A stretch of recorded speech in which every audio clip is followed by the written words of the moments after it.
Yeah, what's up? What's up? Happy Friday today. Normally, that's Finesse the Books. I'm Aton. Normally, we come to you on a Wednesday, 6 o'clock Eastern, but never better late than never, right? That's the phrase there. I'm always late, so I should know that. But that's the phrase, right, Finesse? Better late than never. Something like that. Yeah, I think so. Okay. We're here. That's what the phrase is, by all means. You can find Finesse at goldboys.com. You can find me at oddshopper.com. James is producer. We got a ton of stuff that we're going to hit. It's the weekend, so appreciate you hanging just for a minute here, by all means, my brother. We don't have a UFC card for you this week, so I know you're a little down, but the NBA playoffs, the play-ins have arrived. Tonight is the final night of the play-ins, and then we move from the play-ins to the playoffs. And look, I don't know about you, but there is breaking news in the sense of at least emotional news today in Philadelphia that a lot of people got their wish. And Tobias Harris will no longer be a Philadelphia 76er moving forward. So the Sixer season is already a victory for a lot of people here in Philly, man. I didn't see that report. What was the report? Is that like official or is that just what they're saying? It's from Keith Pompey, who covers the team here for the Philly Inquirer. And Tobias Harris, quote, may be as good as gone. The power forward's tenure with the Sixers expected to end once their postseason run concludes. Look, man, I was out, in and out, popping around all day. I was in the car. I didn't have the local radio. I rarely do on anything like that. So I just found out about this. Apparently, this shit came down 10 hours ago. And I just found out about it too. And I live in this city. I work in this city. Yeah, there's gonna be a team out there that massively fucking overpays for Tobias, so we'll see who it is. Can I interest you in the Detroit Pistons?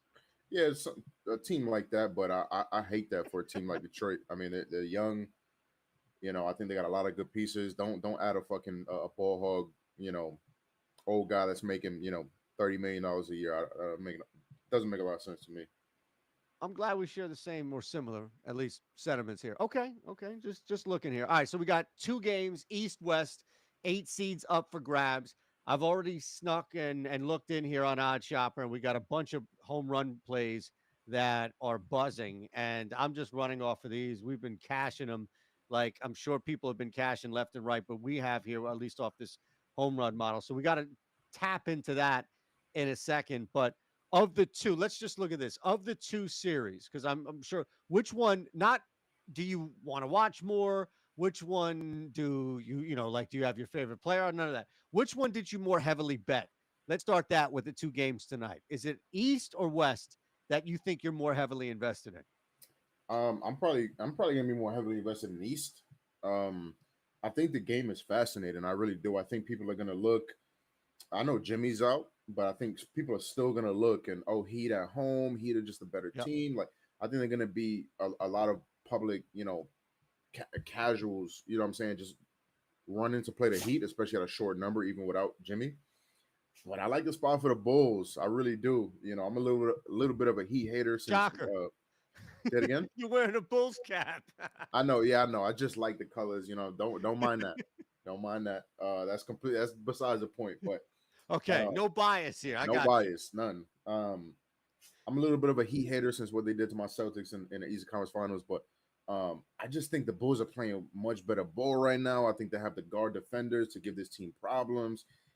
Tyler Hero is not going to be able to drop 40. I don't think. You know what I'm saying? So I don't trust Bam to give you 25 a night. So it's a very interesting game in my opinion. I think it's a lot deeper than surface level.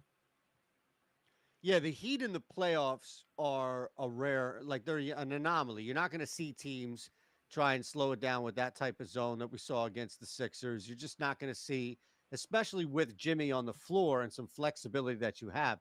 Now without him, I'm with you, man. Like, look, it wasn't as easy ultimately in the beginning, but you saw just how much they moved away from Atlanta, and that was just a different talent gap that was obvious.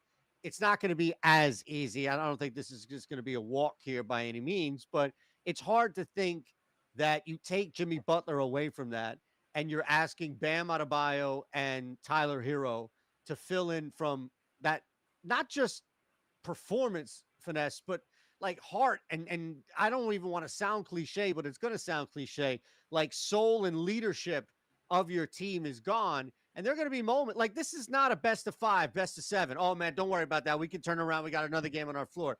You fall down like that to a team like Chicago, who does have talent on the floor, who can take advantage of the fact that Jimmy's not there. Yeah, this seems like the Bulls definitely walk away here. I'm with you on that side.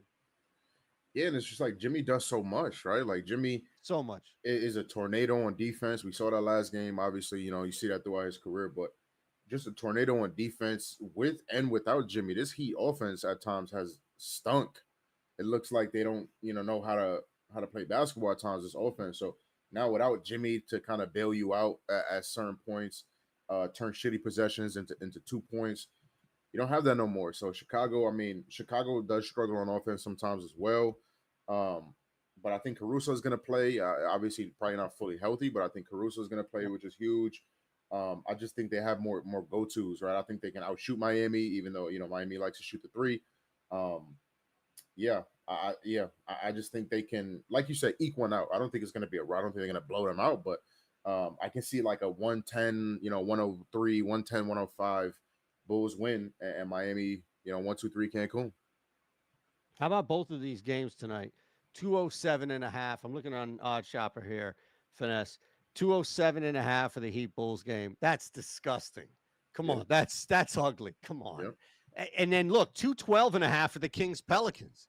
Neither one of these games at 218, neither one of these games at 221 or even higher than that. I would think, all right, which of the two? For me, it's going to be the Kings and the Pelicans game. I actually like New Orleans in that game as well. I don't think that totally correlates by any means, but I think that game has the better chance of going over only because not even so much about the Bulls as Miami of the 4 teams has the high. How could they not? Has Oh, the highest percentage of getting blown out tonight. So you could see a 101-88 tight game in Miami, Chicago, I think rather easily tonight if Miami just wilts. Now, again, if it's tight, you could easily see like a 99-88 type battle here. But I think that Kings Pelicans game, you do have some shooters, you do have some scores out there. I know Zion is out, but it's not like CJ Ingram banged up or not. And even Valanciunas, who can get you like a little sneaky double-double there. I think that can push Sacramento, and they're not necessarily looking to just keep their heels on that. So you can get the over at 210.5. Actually, that might be the play there of all the sides or totals outside of Miami or pardon me, Chicago that you had. excuse me. Yeah, I think I'm on the other side. I think I like the Kings. Obviously the Pelicans are 5-0, has swept the season series in the regular season, so that's a big talking point. But now without Zion, another huge piece that does a lot for you on the floor. Great facilitator, decent rebounder. Obviously, a cyclops at the rim. So and I think what you were talking about the over, I think that more correlates with a Sacramento win. Obviously, Sacramento's missing some pieces too. Malik Monk, Kevin Herter, which is going to hurt. The deeper you make a playoff run, the more you're going to miss guys like that. But I like the Kings in this spot. I think they still have enough shooters to shoot the lights out if they get hot. New Orleans is another team that kind of struggles offensively at times. It gets stagnant, and in a winner take all game, I don't think you can go 4 or 5 minutes without a bucket. So I know Ingram's back, and he a bucket getter. He's Yep. a walking bucket, and like you said, Yoval has had success versus bonus. I actually was looking at Yoval points, rebounds, and assists with no Zion, but I just think the Kings can make more threes. I think the Kings can play faster and kind of turn this game more into their play style, which is kind of running and gunning, making more threes. And yeah, I think they can win outright as dogs on a road, which is a tough task, especially when you say it. But I think the Kings can win this game and move on. Does that, as far as the total though, where does that factor in? Like, do the Kings win in a higher scoring game over the total, or do you think this thing is a little more sluggish like the earlier game? Yeah, I think it correlates. I I think it think goes over no matter what. yeah, I think if the Kings win, which I do, I think it does go over. So again, Okay. maybe not by much. You said the total was two. I'm seeing Two 210 ten and and a a half. half we can get Yeah, over. Thanks to Odd Shopper, 210.5. We found yeah, two and a half points, man. yeah, which is amazing. Yeah, I think we get up and over that. I think Okay. Kings can put up, you know, 110, 115 by themselves in this game. So we'll see what happens. Should be a fun game though. All right, I wanted to show you that real quick because there you go, Straight's out there showing, highlighting what we have here on Odd Shopper. So if you're watching this, if you jumped in here, hanging with us, of course, at Finesse the Books, at Shander Bets for me, but Odd Shopper, I don't know if you saw this, bro. Odd Shopper, you get 50% off your first purchase. So your first week, your first month, whatever it is, if you want to just dip in for a week, right? Like, hey, you're already with Gold Boys. You know about the Gold Boys Discord. You're on there with like the 35 plus genius cappers that they have, just continuing to spit out bank rolls, finesse right there at the top of that list. Check us out for a week. Check us out for a month. Half off. Use code LIVE at checkout. Just wanted to get that as people are looking at kind of how we show the screen and show everything along the lines there. Do you have any player props? I took a bunch off of the site earlier, just kind of looking through some couple of kind of under pathways that I found here. Nothing gigantic. I didn't really know what to make of really the Heat from an offensive standpoint, right? Like I went under 5.5 assists for Tyler Hero. I got that at plus 120 on DK. That one kind of jumped out at me. And then, kind of looking at in general, like Kobe White, there was a lot of fade opportunity tonight for Kobe White on Odd Shopper, but that's just proof positive that you don't have to bet everything that's out there. I kind of want to stay away from that. It's not like I want to go over by any means, but you and I feel like we're on the same page as far as Chicago's got a pretty good chance to light him up. And it's hard for me to think that if they're up by 10, 15, 18, he's not putting in some work.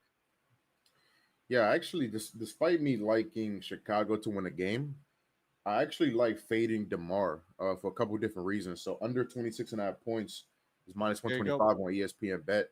I think there's first of all, it's a big number. I think in general, whenever taking a player prop, I think there's way more ways to go under than to go over. And it's how the Heat play ball. Even without no Jimmy, I mean, the defensive scheme is not going to change. They want to take away the best option. And DeMar's shot profile, I think, kind of lends into him um, being kind of locked up by this Miami defense. A lot of mid range, obviously, a lot of drives with Bam kind of in the middle. And Bam is not just a kind of anchor in the paint. He's going to roam out to the three. If he switches onto you, he's going to take that assignment. He can guard the mid range really well. That's something Miami does well in general.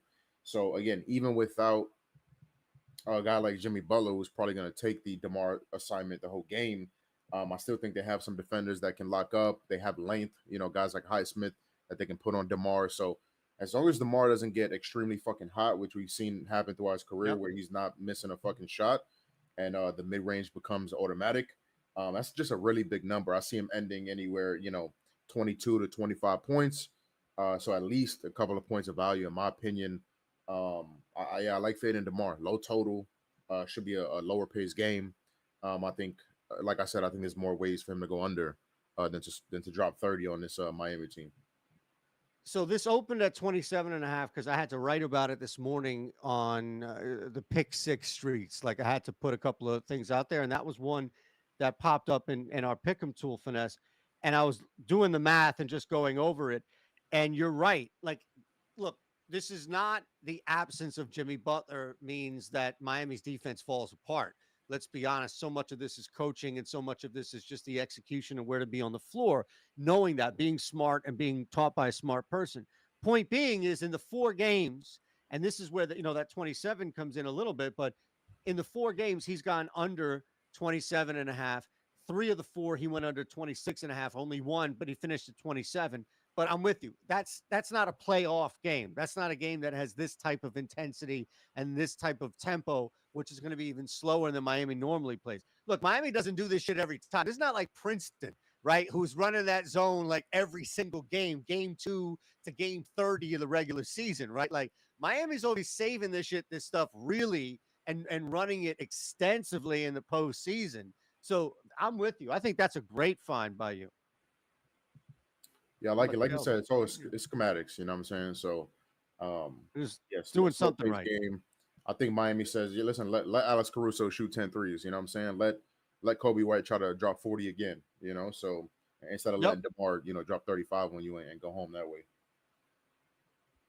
So the only other one I was looking at here was, and I pulled this again off the site. CJ McCollum, I went under 5.5 assists. I got that at -108 on DK. And I guess, look, we saw just how shitty he was back to back. It's just tough matchup and just no execution against the Lakers.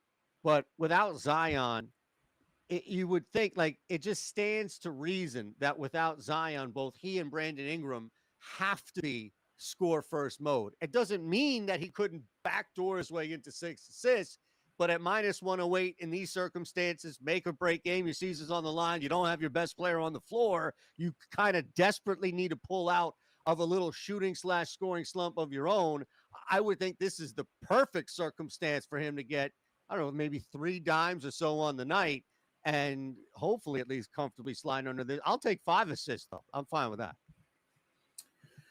Yeah. Uh-oh. I'm not as gun ho on that one.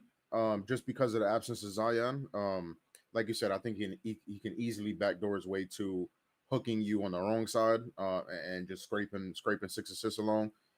I think this is good as a live spot, right? Because I did a lot of research on this throughout the season. Because I found myself betting CJ a lot and sweating CJ a lot. He's usually not picking up assists in the first quarter. He might get one in the first quarter, but a lot of times he's not really dishing the first quarter for whatever reason. So, maybe he only has 0 or 1 after the first quarter. Then you jump in live and maybe get like a 3.5, 4.5 line because of the slow start. I like that a lot better. Like I said, he's just so hard to cap, especially without key guys. He can take 25 shots and not look to distribute, or he can, pick up 10 assists. So not in love with that, but if you're picking it as plus EV, I'm never going to talk you up for that. Yeah. I think that's the thing. Look, here's the thing. Is it, and I'm curious, would you rather fade it, meaning like go over, or would you rather just abstain and say remove yourself from the over under 5.5 assist conversation? Yeah, I'd rather abstain. I think that line is more or less pretty accurate. Okay. All right. Real quick, bro. I wanna get into this home run derby. See if we got anything here that jumped out. When do you start officially betting baseball? What's the date that you I start actually started officially already. betting baseball? Oh, you did. Okay, Yeah. beautiful, fantastic. Maybe it coincides with the off week of UFC. No. Yep.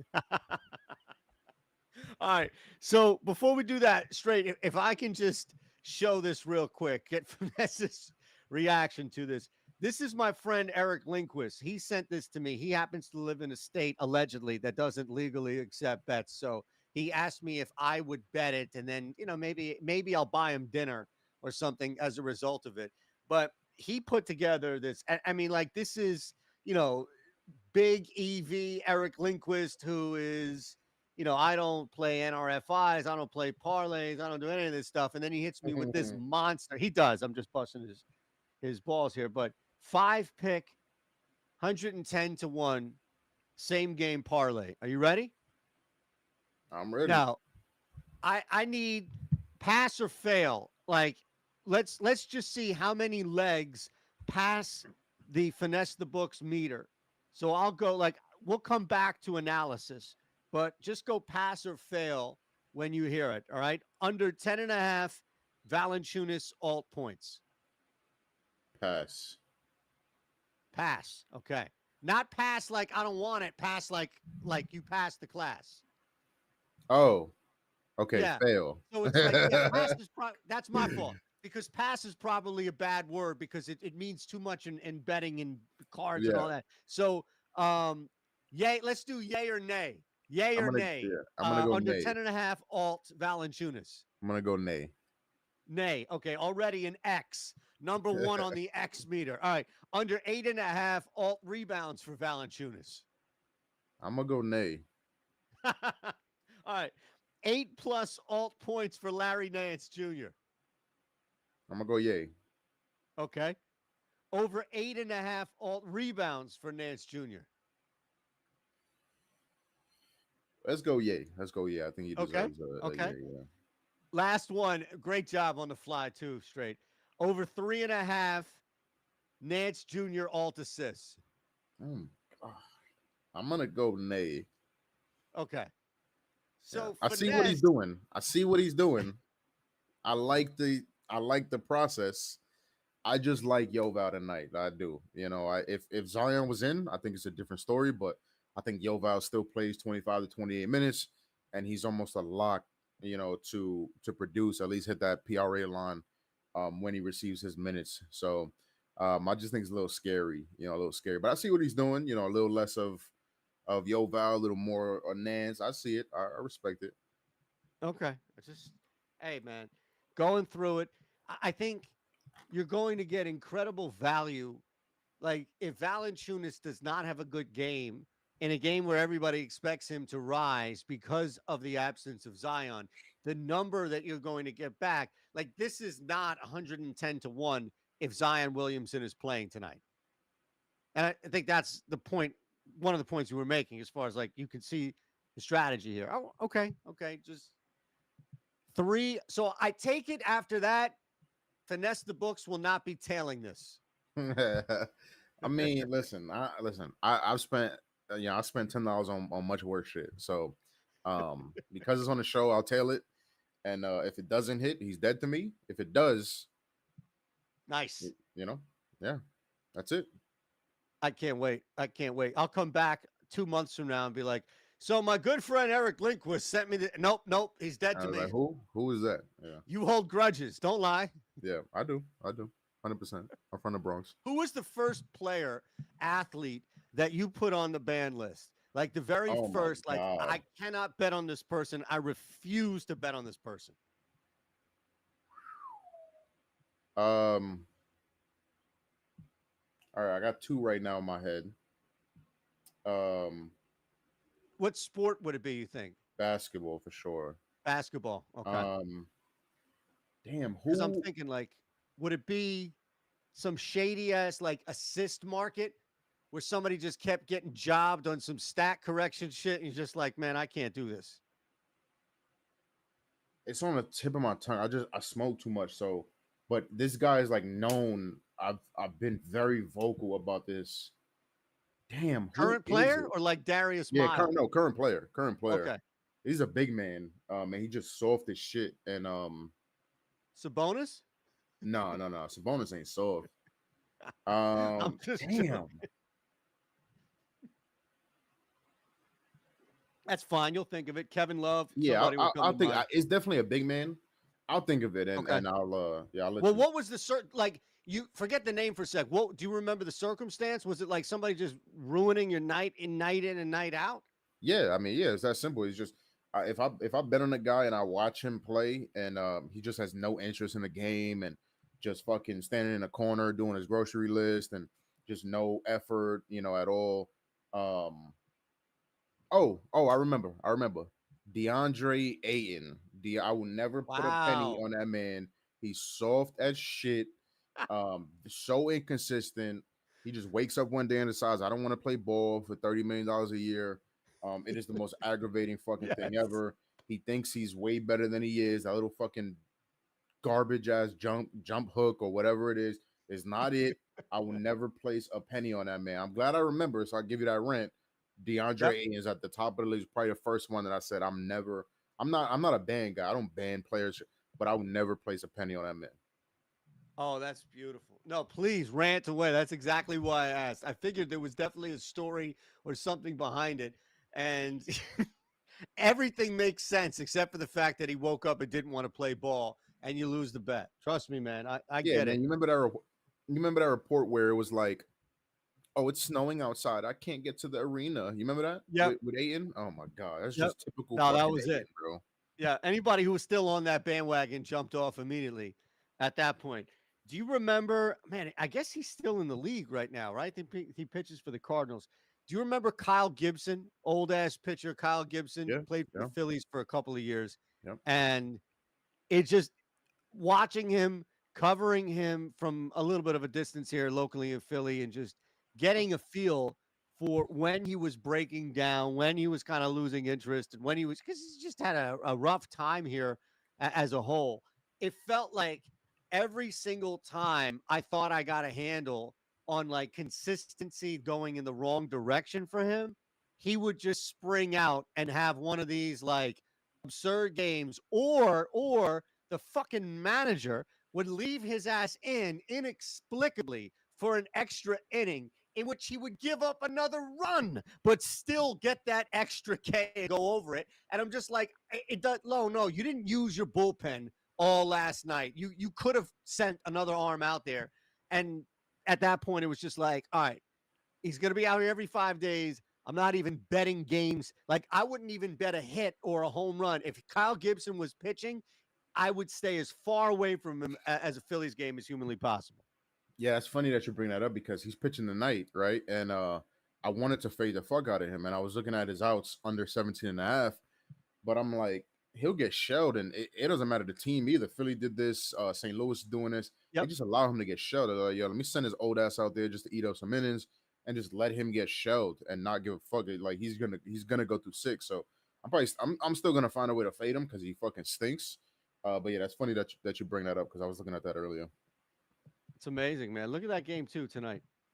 Peralta's on the hill. You got Yep. Milwaukee in town. The total is at 7 I don't right know now. And how. look, I know that Milwaukee came out hot and then things slowed down for a minute here. But to your point, we're talking about Kyle Gibson sticking around because he's getting smacked. It's not like you would bring this scenario up if a guy's just mowing down the opposition. I don't think either one of us believe that to happen tonight against Milwaukee. So yeah, I'm with you, man. Stay away. Stay as far away from that shit as possible. Did you bet any home runs tonight? I did. Okay. Okay. Here we go. Here we go. Here we go. And straight, if you want to pull it up in the background, we can talk. We can sort through home runs and kind of see what's going on. I did want to mention real quick one more time if people are popping in here, you can get this 50% off right now for just using the first week or month. Code is live. So if you're watching on the Gold Boys channel, we appreciate you. Want you to hit the thumbs up and subscribe. Check us out at Odd Shopper as well, and we'll give you half off your first purchase with the code live. All right, man. I'm excited to see this here. This is like a monumental moment for us on the show where this is your first. This is Finesse the Book's first official OS Live or whatever we call this show here. Baseball bet where you haven't been coerced by me into betting earlier than you normally want to. So we need Yep. some sort of round of applause or some shit because this is a monumental moment here. Number one bet of the year Boom. for us. Yeah, we're gonna keep it really simple. I'm gonna go as square as humanly fucking possible with this first one. Jordan Alvarez, baby. Jordan Alvarez plus 300 Here on we go. FanDuel. I got it at. I also played his 2+ RBIs at plus 400. I'm gonna sprinkle the 3+ RBIs. FanDuel's just really slow to drop those. So I'm gonna place that as well. Very simple. Jordan is the best hitter versus lefties this year. He's smashed lefties throughout his career. Um, the pitch mix he's going to see is mostly going to be fastball slider.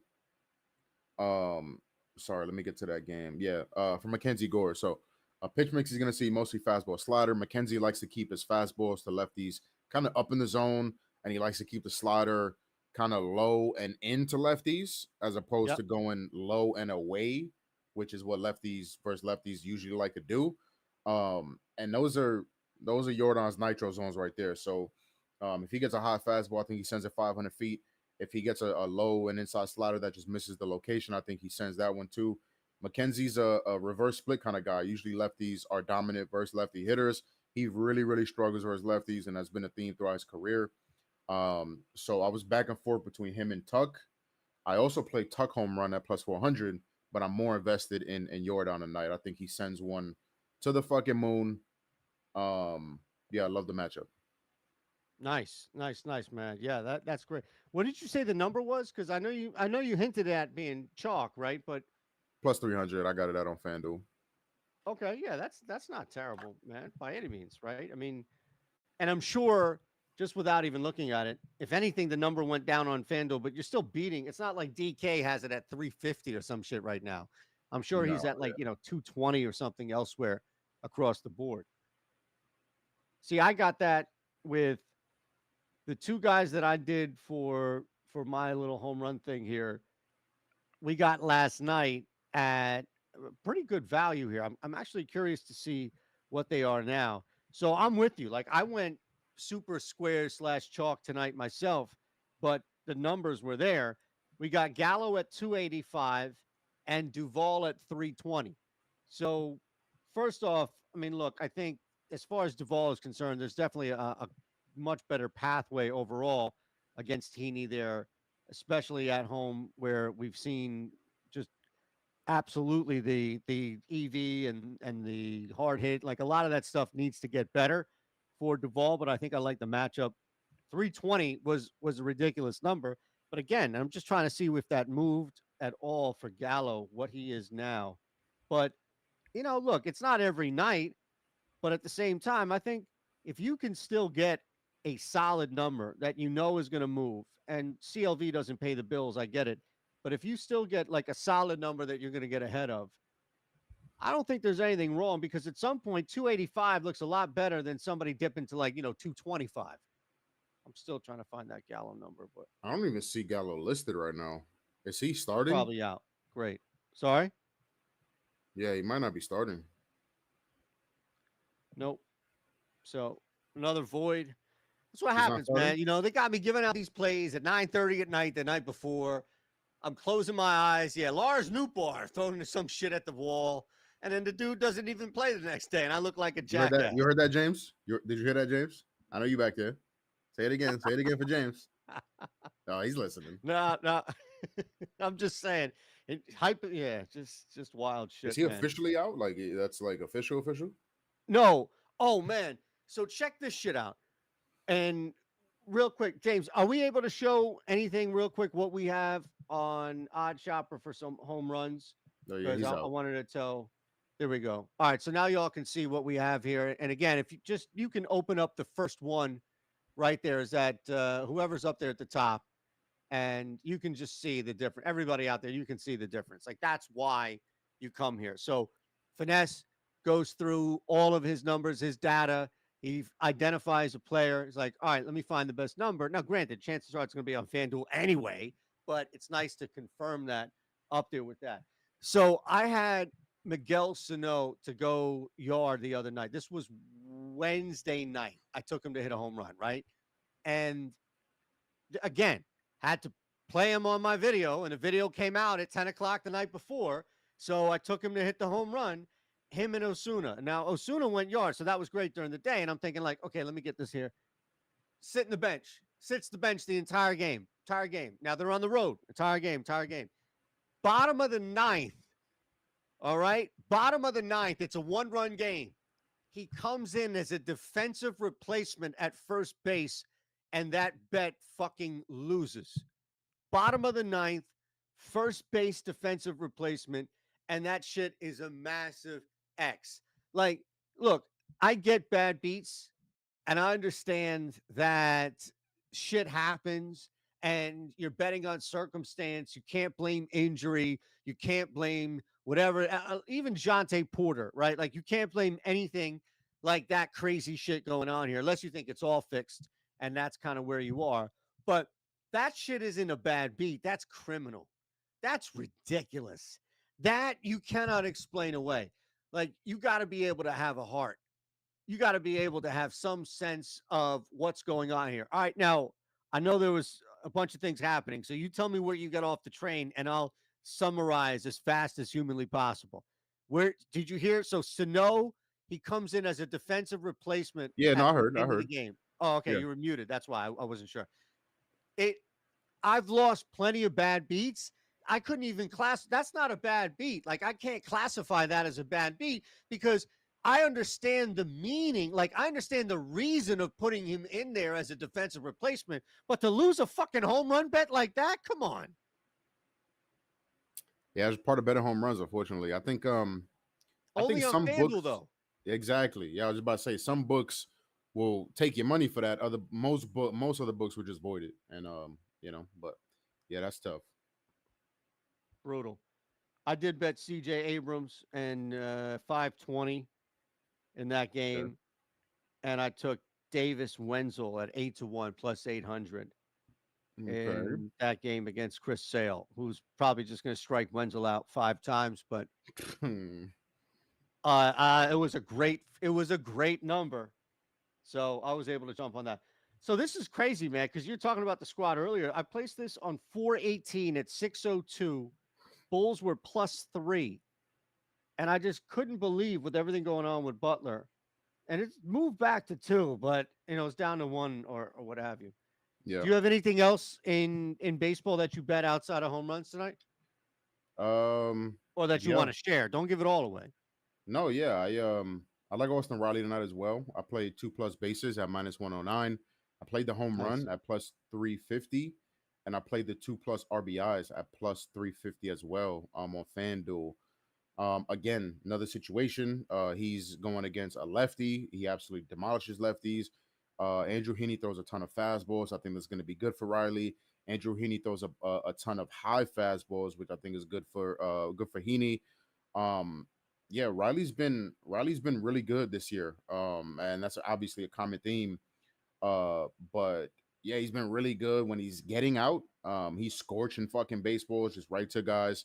One of the highest EVs on the team and in the league, especially versus lefties. So yeah, I think he cranks 500 feet. If not, I think he's very involved in the offense. Obviously, he's batting third in the lineup. I think he's going to be Yep. very, very involved in the offense. I almost played his 2+ hits, but it wasn't. I don't think it was juicy enough. And yeah, that kind of wraps up. I have a long shot that I'll give to the OS crew. 28-1, Yes. Jordan home run, Austin Riley home run, and Dodgers money line is 28-1 on FanDuel. Obviously, shop around. I didn't shop around because I'm a fucking rookie. Chances are, though, that But you're going to get the best number because you yeah, went home runs. Yeah. yeah, I would check Caesars too. Caesars Okay. usually good for this kind of stuff. But yeah, 28-1. Just two guys to hit a ball to the moon, and the Dodgers to beat the lowly Mets. So, one more I want to give out because it's an interesting market. Freddie Peralta, we talked about him a little bit earlier. Freddie Peralta to record the first K in the game is +215 on oops, I put FanDuel. It is not FanDuel, it is DraftKings. +215 on DraftKings.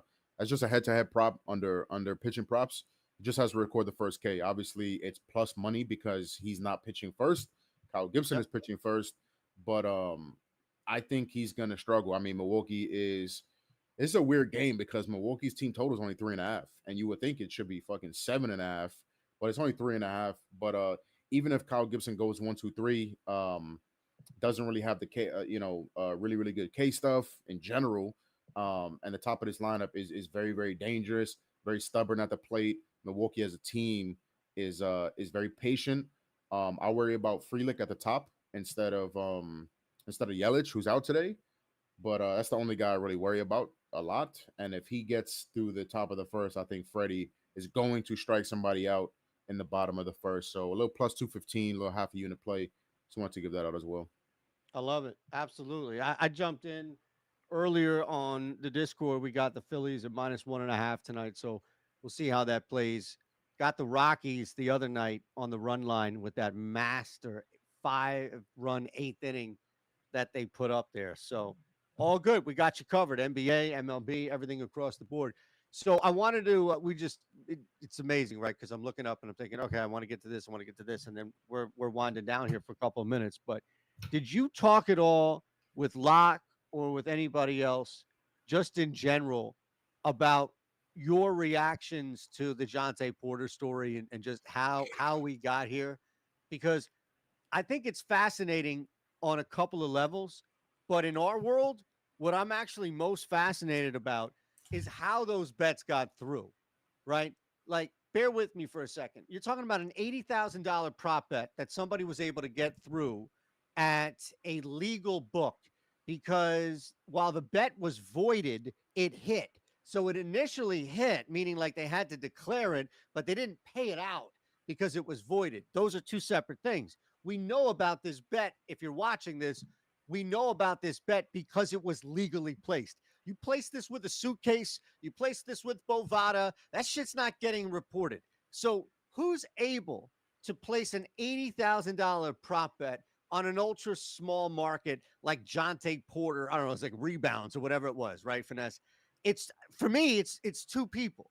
It's a loser. It's a massive loser who just continues to hand money to the book, to the casino, who's down a major amount, who won't get limited, who will be able to bet and check whatever they want, or it's got to be somebody with some sense of celebrity, right? Now we know Jonte Porter himself wasn't going there, but no sharp better is going to be allowed to take 80K. You or me, like, we're already limited on these FanDuel apps. You can't put $80,000 on a prop. Not even JD can get 80K down on a prop bet at FanDuel. So that's my point, man, is like, it seemed like it was two of the most obvious candidates to be watched and ultimately flagged by the book who could place this.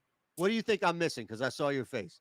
Yeah, I mean, I think everybody involved are idiots. I think if you want to do that, I think there's better ways to do that. I think this could have all gone unnoticed, and nobody would have noticed if they would have done it in at least 50% smart way. That's first of all.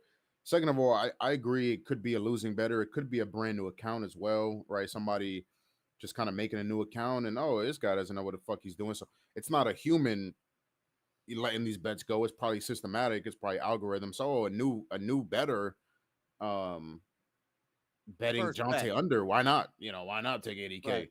And second of all, yeah, I mean the market is so small. Who the fuck is betting on Jonte Porter? Of course, a $80,000 bet is gonna get flagged. Are you dumb? Like, it's just so dumb all around. I don't know.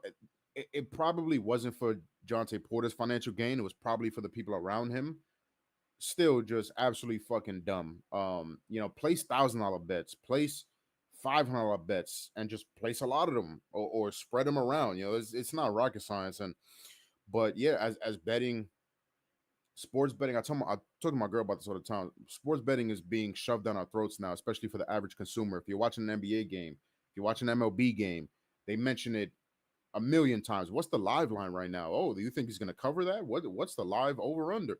It's shoved down our throats. So as betting continues to become more prevalent in our society, this shit is going to happen. This shit is bound to happen more and more and more. When there's millions and billions of dollars at stake, of course, there's going to be at least some funny shit going on. So, yeah, it's a crazy situation. It is. Jonte Porter's an idiot, banned from the NBA, probably for life, probably just because he wanted to make his friends, some money or whatever the case is. But yeah, looking back at it, reading all the facts about it, it's just a very stupid situation all around. So I tweeted the other day, I'm like, I wake up every day and I bet on myself. I always bet on myself, and it was a picture of Jonte Porter. So shout out to him. Very just donkey of the day, very idiotic situation, but I think we're gonna see a lot more of this as gambling becomes more and more widespread throughout the country. So it's gonna be interesting. It's a dangerous thing. It really is. Too much money at stake. All right, before we get out of here, at Finesse the Books, at ShanderBets, GoldBoys.com. Make sure you're subscribed to the Gold Boys YouTube channel. Check us out, oddshopper.com. Get 50% off with code LIVE. 50% off your first purchase, your first week. Real quick, take a minute with me if you can. And it wasn't just like, oh, I had this idea, but I was just thinking, let's just use football, XFL, what have you, as a current example, right? Because it wouldn't be the NFL.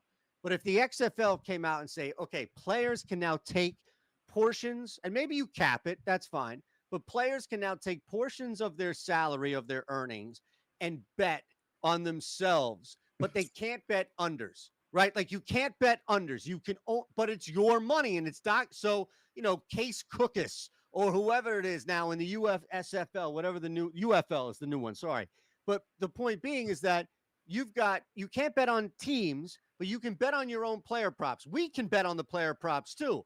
But now DraftKings says, instead of, 55% of the money, it's like Case Cookus has, Case Cookus is on this as well, or something like that. That's the name of one of the quarterbacks who played in Philadelphia. That's how I know his name. But the league would essentially allow you as a player to bet money on yourself, the same prop markets and all of that, but you can only bet overs. Do you think that would ever, like, well, I don't know. What do you think about that? Is that outlandish? Kind of is. Yeah, I don't think that's ever gonna happen. But I think You wouldn't watch even if that shit? no, I wouldn't watch it. Um, I think even if you can't bet unders, I think it will still lead to collusion.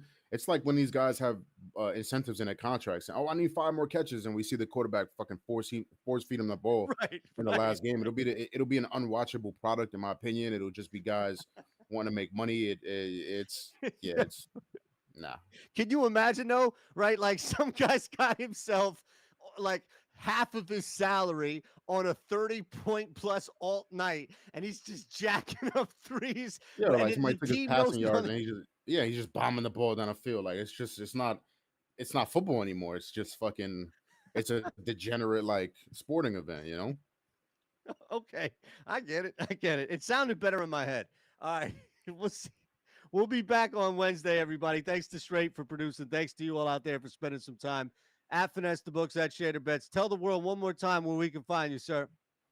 Yeah, I finished the books. Obviously, like my man E said, I'm starting baseball up. UFC's on a break, but we're back next week. So yeah, a lot of stuff to look forward to. NBA playoffs obviously coming up or started already. So a lot of stuff to look forward to. I appreciate you having me again. We're gonna be every week for you guys. So love the idea of doing this. Love providing free content to the people, and yeah, hopefully they enjoy it. Join us every week, and yeah, we'll be back with you next week. On that note, see ya.